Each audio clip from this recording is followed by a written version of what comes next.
你养不养我？我不想跟你讲话。你孩子呢？我是你爹，你不是我是你爹吗？仅仅因为女儿出门没有打招呼，父亲就将女儿拽回来，又打又骂。面对父亲的举动，女儿却表现得非常淡然，好像已经习以为常。都说女儿是父亲的小棉袄，父女两人之所以会发展为现在的样子，主要还是因为一件事。93年的清明左右，我就接到我们三岔路派出所这个的电话，他说我们家的户口上不了，意思就是说要注销。他说你们家的血型不对，我就把后脑勺一拍，我说那这个意思就是说孩子不是我的了。而就因为血型的问题，父亲对女儿的打骂就变成了家常便饭。这一举动整整持续了10年。可让女儿怎么也想不明白的是，10年时间，父亲带着自己做了3次鉴定，每次的结果都证明自己是亲生的，可父亲依然固执地认为是女儿和母亲欺骗了他。那么事情究竟是怎样的？背后又隐藏着什么？男子名叫吴卫国，年近花甲的他被此事困扰了整整10年，而这10年，吴卫国都不能确定女儿是不是自己亲生的。等于说你前妻是 A 型，对，我的是 O 型。现在这个孩子是 B 型。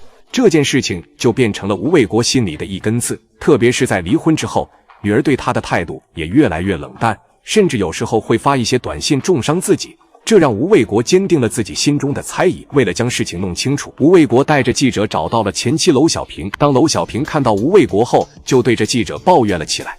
你到完之后回长江山社区，好，了解一下，说我女儿是不是我养的私生子？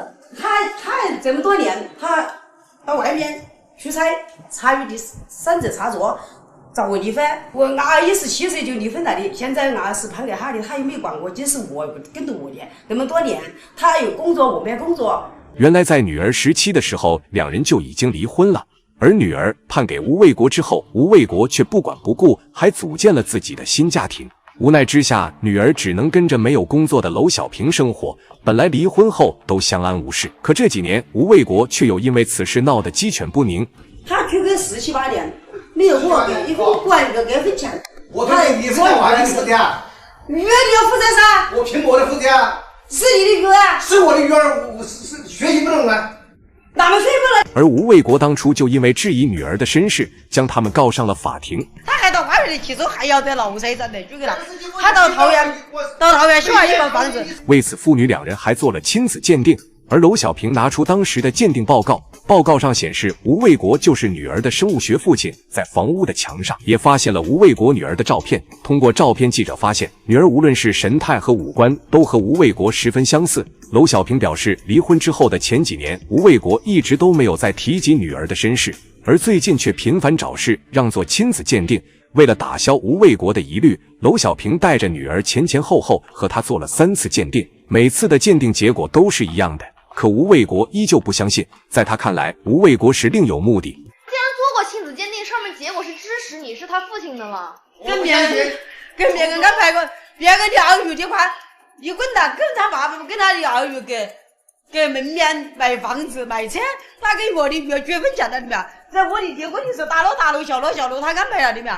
到桃园修了一个房子，平了100-200万。现在他又还长沙分的房子，他还找老子要房子，你看他无不无聊啊？原来当初两人离婚后，吴卫国就选择净身出户，将房子留给了娄小平母女。可离婚后多年，吴卫国却突然提出要拿回房产。在娄小平看来，前夫之所以3番5次的闹，就是要拿走他们母女最后的保障。而对此，吴卫国也有自己的说法。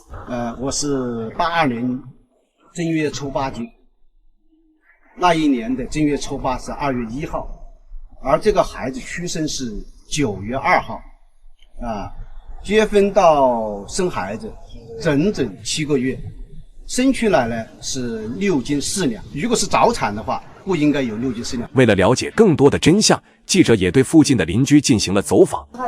是他的，是他公女。他长得那么一模一样的，他搞亲子鉴定了的吧？这都是邻居呗，都跟他要给你。他真的是个蹦蹦红红的女的，他们男的要不得。邻居对娄小平的遭遇非常同情。此时，记者带着吴卫国再次来到了娄家。就在两人争执的时候，吴卫国的女儿从房间里走了出来，她只是瞥了一眼父亲就走开了。看到女儿态度冰冷，无视自己的存在，吴卫国压抑的情绪突然爆发。我不是你爹吗？你妈怎么了？你打人了？你说我干不打你？他不是你养不养我？我不想跟你讲话。你孩子呢？你孩子呢？你莫打人了我是你爹，你莫打人了？你不是我是你爹吗？你家人有承认是他爹了，对不对？你家人有承认他，我是你爹你吗？家人有承认是他爹了，别打！我是你爹吗？他刚刚也承认是他爹了。你女儿没做什么事情，你打她干啥？我爹我还不小。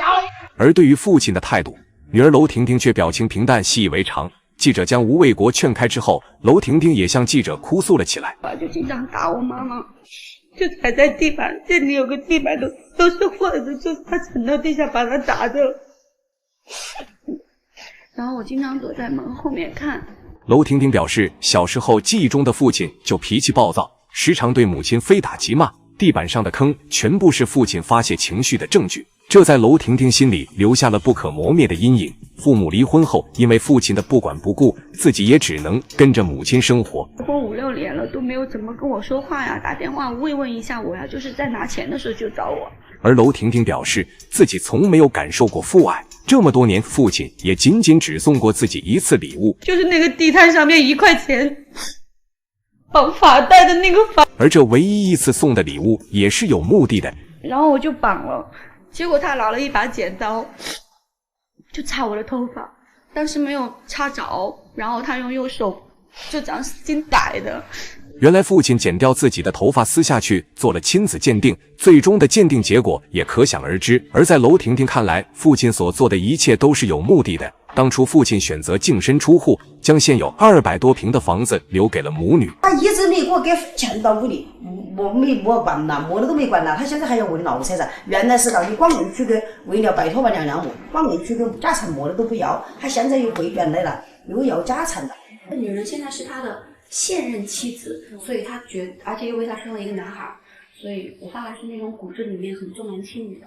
我现在是跟我妈妈姓的，如果是个女孩，就不是他们家的孩子，就是。在娄婷婷看来，自己和母亲都不是吴家人，而父亲频繁要求做亲子鉴定，就是要将房子要回去留给自己的儿子。可面对母女的猜疑，吴卫国并没有过多的解释，而是要求3人再做一次亲子鉴定。如果这次做完亲子鉴定，她还是你女儿的话，就是代表着你一次一次的伤害着你女儿啊。但是我是需伤害的。就对于你来说，不管怎么样，建议你一定要做这个亲子鉴定。这个亲子鉴定必须要做。尽管记者一再的劝说，吴卫国还是坚定自己的看法。就这样，3人再次走进了鉴定中心。先生，看镜头，麻烦看镜头。长得还是很像的，其实。最终的鉴定结果还是一样的，而唯一不同的就是娄小平的血型从原来的 A 型变成了 AB 型。而当得知鉴定结果之后，吴卫国却好像有点玩不起了。我尊重这份结果，但是我不尊重那种发血型的，血型一下也变成那个了，哪有那么回事？哎呀，变化也太快了一些哟啊！固执的吴卫国只相信自己认定的事情，即使事实摆在眼前，也毫无悔意。这就不得不让人怀疑，吴卫国坚持这么多年的执念，到底是为了女儿是不是亲生的，还是为儿子争夺当初的房产，这就不得而知了。